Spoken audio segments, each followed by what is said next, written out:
Hello, friends. As you all know that we are participating in a 12-week course in palliative care by using an integrative approach. All the systems of healthcare can be applied to give the better quality of life for your patient. So nowadays, last few lectures we're discussing the symptom management. Earlier lecture we have given about the intestinal obstruction. Actually, you might have attended. Now we are discussing the superior vena cava syndrome. This is also a symptom which is very common in the cancer patients. The management in palliative care. So let me first define the structure of heart. This is the heart. This is the right atrium. Left atrium is behind this. This is the right ventricle. And superior vena cava coming from this. And this collects the blood, venous blood, and red is the oxygenated blood. It goes from the aorta to the whole body. And the bad blood, unoxygenated blood, comes in this here. It goes here, then it goes to the pulmonary system, the oxygen, because the lungs are the organ which oxygenates your blood. So if blood keeps on circulating in your body, the veins collect the unoxygenated blood and bring to the heart. And then heart pumps it to the lung, and lung oxygenates it and again gives to the heart, and then it goes to whole body. Right?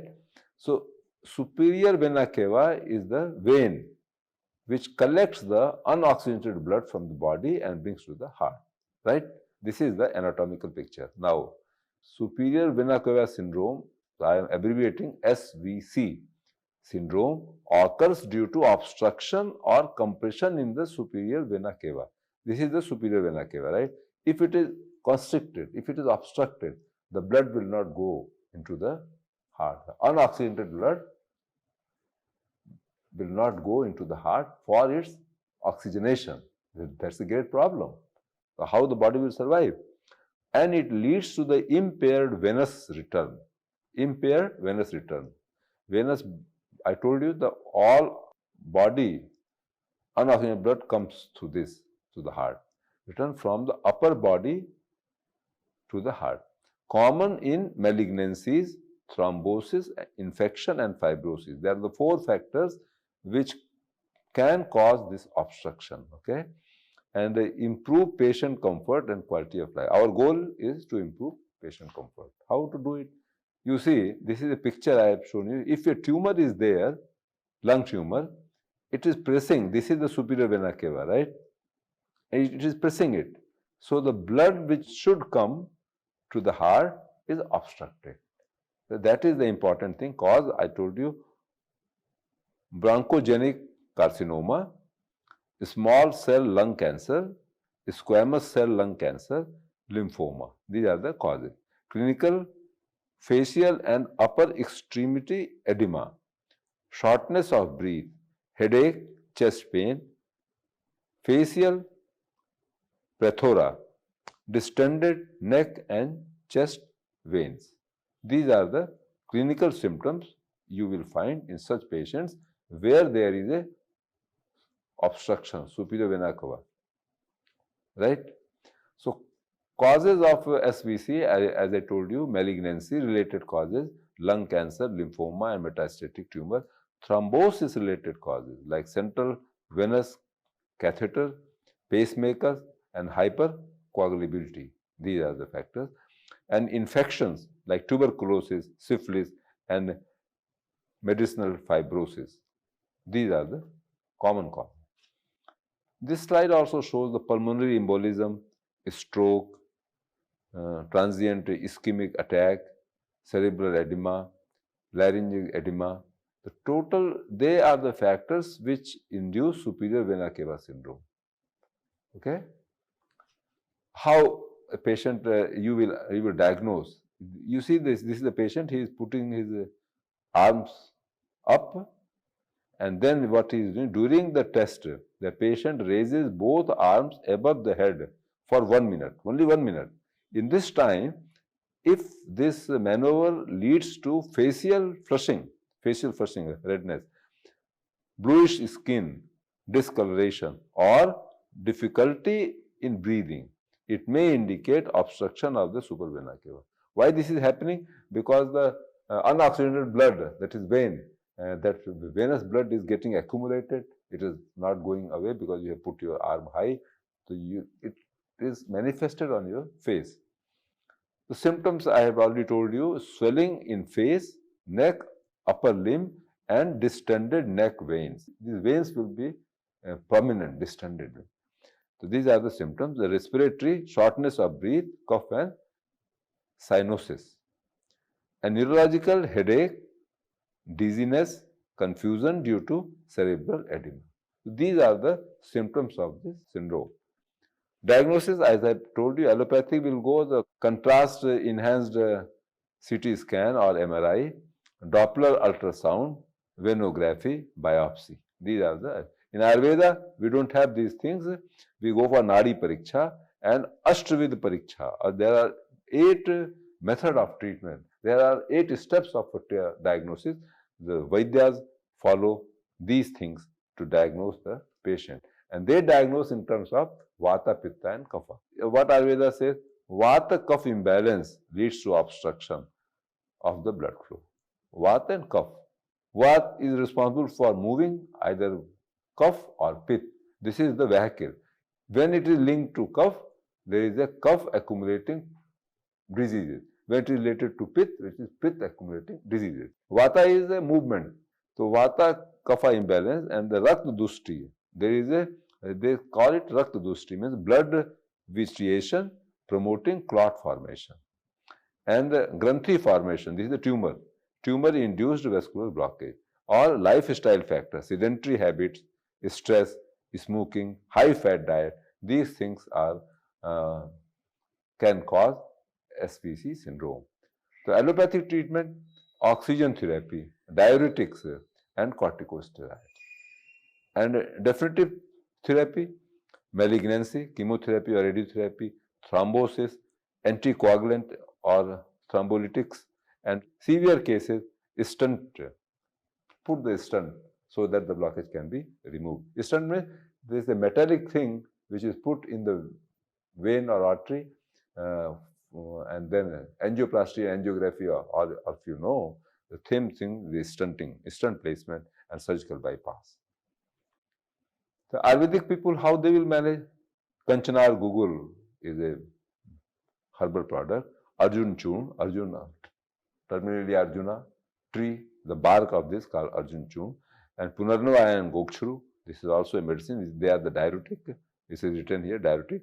And Dasmur, this is anti-inflammatory. Vata pacifier, anti-inflammatory. So diuretic they are using, Vata pacifier they are using because Vata is helping cough to get accumulated. So Vata should come down and strengthen the blood vessels and support the heart, this Arjun, and reduces the tumor growth and lymphatic coagulation. So home remedies. Home remedies what? Punarnava decoction. This is also a diuretic, Punarnava, and it also helps in the liver. Acts as a natural diuretic, reduces the fluid buildup.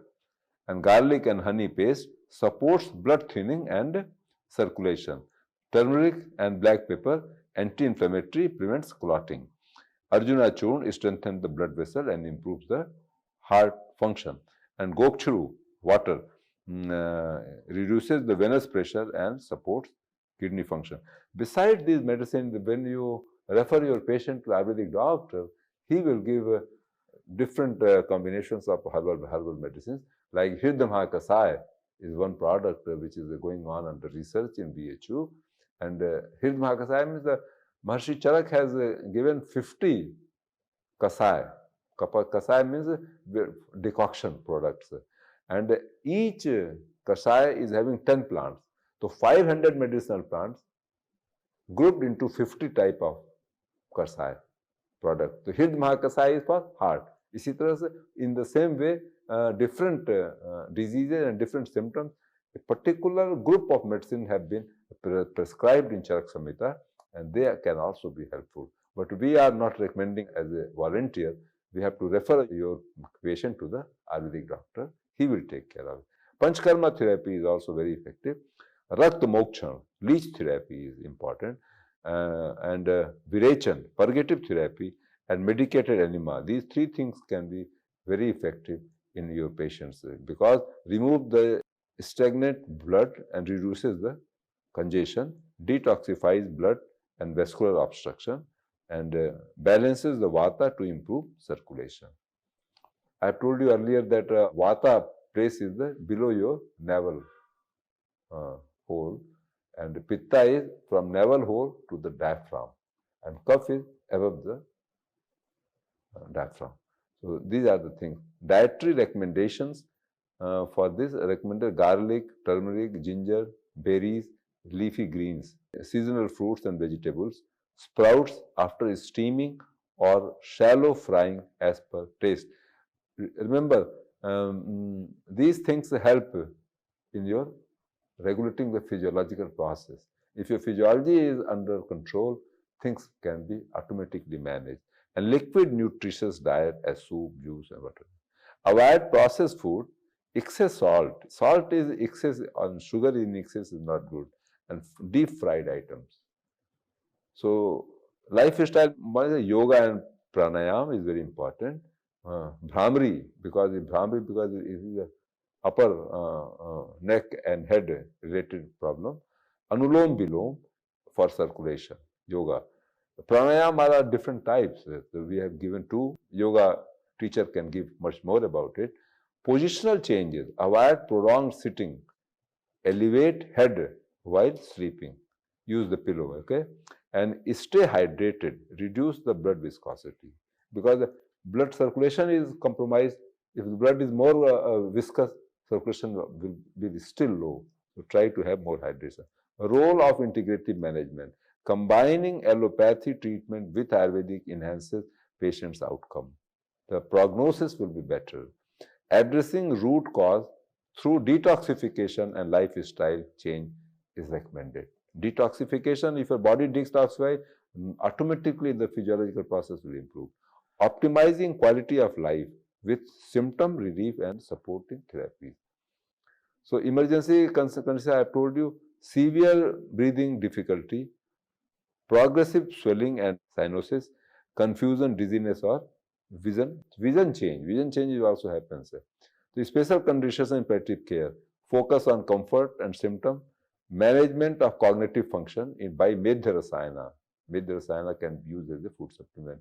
Minimizing hospital administration, invasive intervention, and ensures emotional and psychological support. For these things, what we have to do, manage cognitive function, management of respiratory discomfort by anti-inflammatory decoctions like the Shmur Quath I told you, management of good appetite like Jatragni and the Trikatu and this Chittakari Bhatti. They are the medicines, but in your home remedies, I can tell you the fennel, dhania, coriander, jeera, saunf. These things are very effective in improving your appetite and digestive power. Management of the cause of the obstruction. If there is obstruction because of a tumor I showed you in the first slide, if that is removed surgically, it is very good. So what is the myth? SVC syndrome only happens in cancer patients. No, it can also be due to infection and thrombosis. Surgery is always required. Many cases are managed conservatively also. Surgery is good, but there are some possibility that the tumor is not completely blocking the system. Then these conservative process may also be helpful. And integrative medicine improves the outcome. Outcome means prognosis of the disease or the quality of life. Combining approaches enhances the care. So summary, SVC syndrome requires rapid recognition and intervention. Early diagnosis is very important. Don't allow the patient to live with CVC syndrome. Allopathy provides immediate relief like steroids, anticoagulants, stenting, but Ayurveda and Panchkarma help detoxify and improve the circulation. Overall improvement. Lifestyle and dietary modification enhances the symptom management. So with this, we are going to end our session. And now this is a question, answer and assignment. What are the most effective interventions for acute SVC syndrome? How does Ayurveda contribute to the vascular health? And what are the key signs that require emergency intervention? You have to keep in mind what are the key signs. Don't be reluctant when you find these kind of symptoms. You have to write your answer in this classroom. So, case study, this is another important thing. A palliative patient with a lung cancer present with swelling, breathlessness and headache.